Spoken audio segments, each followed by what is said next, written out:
Hello everyone. Today I just used the Pascal's law that we studied in school to lift this table.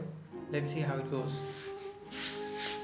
This is the small piston with a smaller area, and this is the big piston with a bigger area. So when I push this with a little force, as you can see, the table is being lifted upwards.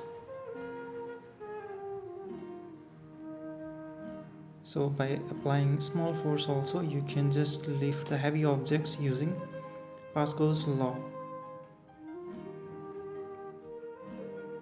So to create this hydraulic lift, I used the cover of badminton corks, and these are the two pistons or syringes that I bought from the medical shop. So this is a 50 milliliter capacity syringe, and this is a 10 milliliter capacity syringe, and at the bottom you can see the pipes. These are used as so these pipes are used to put the saline water to the patients.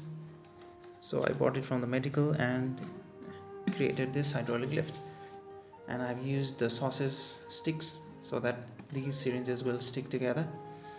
So you can also create this simple hydraulic lift at your home. So thanks for watching.